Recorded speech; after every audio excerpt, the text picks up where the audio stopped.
Klasifikasi Oldeman yaitu jalannya keadaan cuaca atau keseluruhan dari gejala-gejala cuaca di daerah tertentu sepanjang tahun dan dari tahun ke tahun. Klasifikasi iklim ini tepat digunakan untuk pertanian. Klasifikasi iklim ini menurut Oldeman memakai unsur curah hujan sebagai dasar penentuan klasifikasi iklimnya.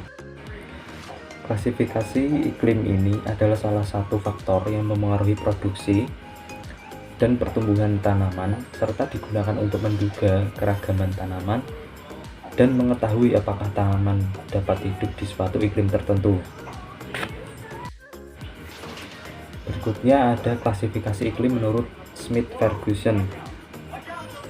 Menurut Smith-Ferguson, kelas iklim ini adalah klasifikasi yang memiliki 4 tipe, yaitu iklim basah, iklim agak basah, iklim sedang, dan iklim agak kering. Berikutnya ada data iklim di pertanian, yaitu meliputi kekeringan alamiah. Yang pertama, kekeringan meteorologis, yakni kekeringan yang berkaitan dengan tingkat curah hujan di bawah normal dalam suatu musim. Yang kedua, kekeringan hidrologis, yaitu kekeringan yang berkaitan dengan kekurangan pasokan air permukaan dan air tanah.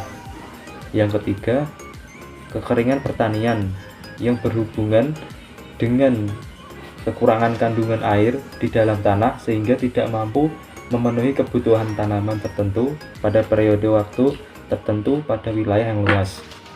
Yang keempat, kekeringan sosial ekonomi berkaitan dengan kondisi di mana pasokan komoditi ekonomi kurang dari kebutuhan normal akibat kekeringan meteorologi, hidrologi, dan pertanian. Di sini ada juga kekeringan antropogenik, yaitu kekeringan yang disebabkan karena tidak patuhan pada aturan yang terjadi karena pertama, kebutuhan air lebih besar dari pasokan yang direncanakan akibat ketidakpatuhan penggunaan terhadap pola tanam atau penggunaan air. Yang kedua, kerusakan kawasan tangkapan air, sumber-sumber air akibat perbuatan manusia.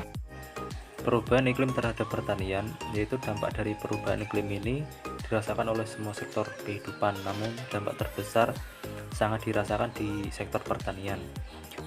Menurunnya kualitas, kesuburan, dan daya dukung lahan menyebabkan produktivitas hasil pertanian juga ikut menurun. Begitu juga dengan ketersediaan air yang semakin terbatas dan kualitasnya pun yang semakin menurun juga menjadi penyebab terus anjloknya produksi pertanian di Indonesia. Selanjutnya, apa itu adaptasi? Adaptasi lebih dikenal dengan bagaimana cara organisme mengatasi tekanan di lingkungannya untuk bertahan hidup. Organisme yang bisa beradaptasi dengan lingkungannya mampu untuk memperoleh air, udara, dan nutrisi atau makanan. Selanjutnya, organisme ini akan mampu mengatasi kondisi fisik lingkungan seperti temperatur dan cahaya. Contohnya di pertanian adalah dengan mengacu pada prediksi penurunan output berbagai komoditi pertanian di Indonesia akibat perubahan iklim. Dari literatur yang tersedia, beberapa simulasi dilakukan dengan model keseimbangan umum. Di sini juga ada adaptasi ilmiah. Selanjutnya, terakhir ini kita mengenal apa itu mitigasi. Mitigasi adalah serangkaian upaya untuk mengurangi resiko bencana, baik melalui pembangunan fisik maupun penyadaran dan peningkatan kemampuan untuk menghadapi ancaman bencana.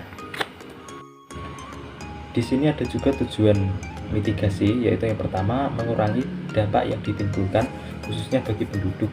Yang kedua, sebagai landasan atau pedoman untuk perencanaan pembangunan.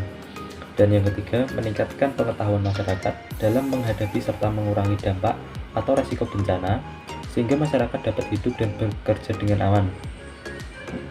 Di sini ada juga kegiatan mitigasi bencana, diantaranya yang pertama, pengenalan dan pemantauan risiko bencana. Yang kedua, perencanaan partisipatif penanggulangan bencana. Yang ketiga, pengembangan budaya sadar bencana. Dan yang keempat, penerapan upaya fisik, non-fisik, dan pengaturan penanggulangan bencana.